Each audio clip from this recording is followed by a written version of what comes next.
Alright everybody, a little test ride vid.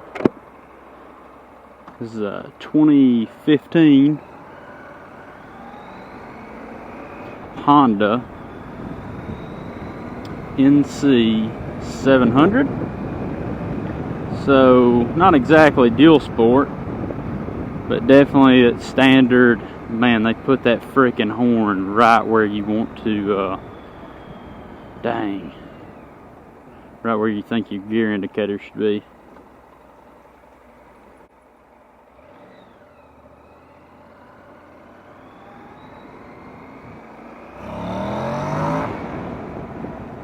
It's got a little pep to it. So yeah, anyway, test riding this. It's a 2015 model. It has 1,280 miles on it. These bikes have a huge storage area where you think the gas tank should be, and that's probably the biggest difference between it and any other standard upright style bike that you'd be used to. Gas tank's under the seat, and I'll be honest, I don't know that many specs about it. I didn't come down here looking to test ride it. I just kind of got here and it caught my eye a little bit. That's something that might be a little more roadworthy than the KLR. I'll be honest, I don't even know if you're going to be able to hear me talk. But anyway, ergonomics on it, little on the sport bike side. Isn't necessarily bad, it's just different. It's you know, personal preference there, to each their own. Definitely a lot more vulnerable with this tiny windscreen here,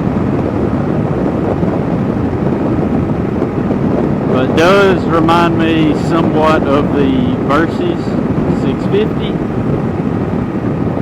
Biggest difference being probably wind protection, and also the Versys is a little more upright seating position than this. This you're hunched over just a little bit more. But with the lack of a windscreen up front, just having this little fly screen, you're taking a lot more wind on your chest. So there's actually not like a lot of pressure on my hands. I'm not leaning far forward and really holding myself up that much. I'm just leaning far forward. But there's minimal pressure on my hands, at least at these speeds. Yeah, I may be inserting some short clips or something, because like I said, I've done no prior research on this bike. I really know nothing about it other than it is a parallel twin 700, and unlike most other bikes in its class, the only thing I can tell you about this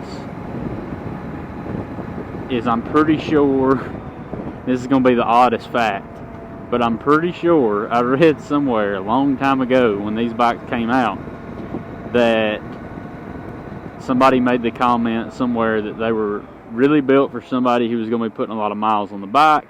You could tell because they didn't use shims to adjust the valves. It's got a tap-it style adjuster, even though it's like 4-valve head street bike, which is it's like would be considered kind of odd. Assuming that's true, and that is this bike that I'm thinking of, I can't substantiate that. I'll have to do a little Google research.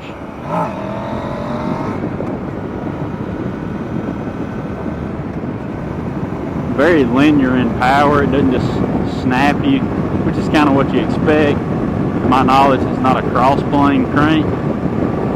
Twin is just a twin, so not gobs of torque by any means.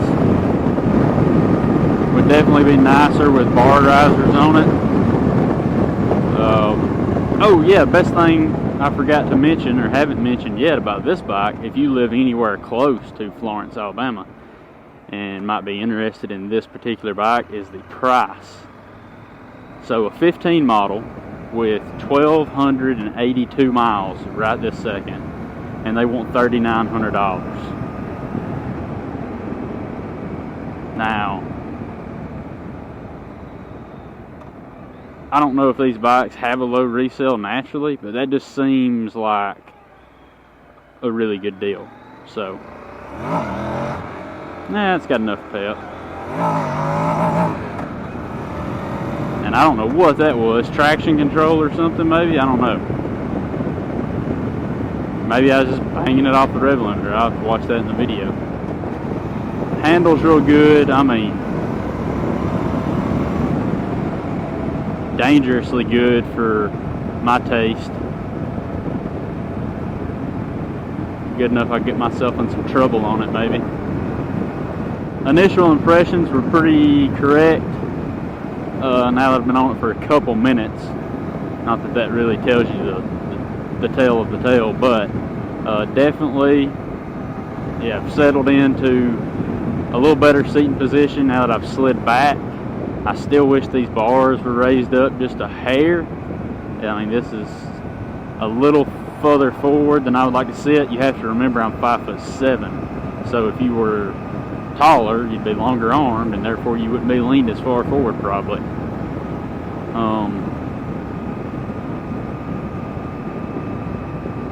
Pretty good bike. Cruises along at 40 to 45 in third is where it kind of wants to be. Feels like you're on the bottom edge of the power band, so definitely geared more for, obviously it's geared more for road riding, but more towards highway riding. No question.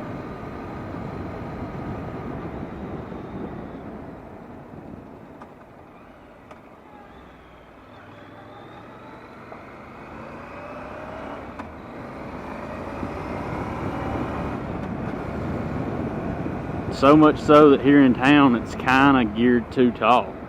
Like normally if I don't come to a stop, going down to first gear is something I do not do. Just because usually there's a heavy clunk in first, just because you're going through neutral, but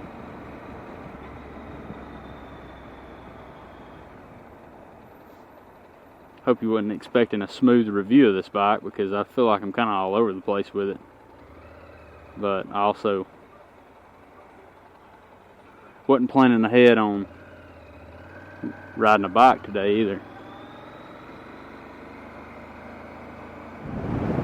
Yeah, this is a little interesting little bike. I'll be sure that when I get off of it, I will open up this storage compartment where the gas tank is. They say it's pretty large. I think the salesman said you could fit a full-size helmet. Probably not a full-size dual sport helmet, but crotch rocket style helmet. Even though it doesn't have much for a windscreen, and I am wearing a dual sport helmet with a beak on it, I actually don't get any wind buffeting off the helmet. I mean, I get wind, don't get me wrong. I get wind, but it's clean. There's a difference between turbulent air and clean air hitting you in the face, and this is definitely, at my size, a pretty not clean air, you know, no buffeting or anything funny like that.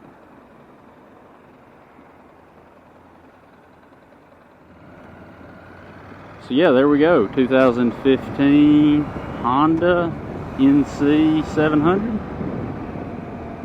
Low miles, low price. If you're in the area and you're interested, don't think it's my cup of tea. A little too much sport bike and not enough upright dual sport positioning.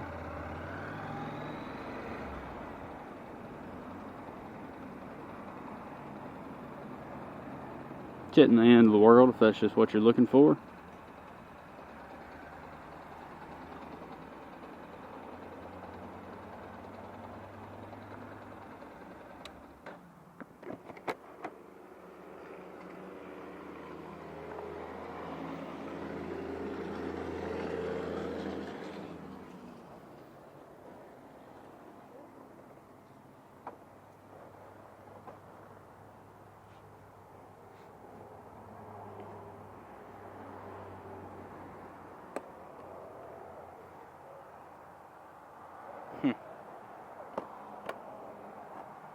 Alright, so thoughts about that NC700 now that I'm back on the KLR. Good Lord, does this feel like a dirt bike now? I like that bike. The seating position for me was a little odd, but I am short. No matter what I ride, I'm pretty much going to be leaned forward, unless it's just a cruiser and or a dual sport. Do I think it is my next bike? I don't know. I do like the storage compartment. That's pretty legit. And I think that storage compartment is big enough for my lunchbox, which would make commuting to work so much easier. Because right now I have to bungee strap my lunchbox down. And which isn't like, oh, yeah, let me just, first world problems here. Got to bungee strap my lunchbox to my motorcycle if I want to ride to work. But, I mean, it's pretty nice. It would be pretty nice not having to. And then on top of that, still having room probably for a jacket in there. Like probably jacket in the bottom, and then lunchbox on top of it. Pretty sure that would fit. But it would need a few things. Maybe slightly larger windscreen, even though that one felt fine. Like it was clean air. And also, I don't know how big the tank is. I have strongly gotten away from tanks that are not big enough for me to go 250 miles. Like if I'm riding it to work and I can't ride to work 3 and or 4 days in a row without stopping for gas, like that'd be a big, I don't want to call it a deal breaker, but it'd kind of be a deal breaker. So yeah, there's my afterthoughts on that. And now I'm going to go in here and rent some Taco Bell, if you know what I mean. Catch y'all next time.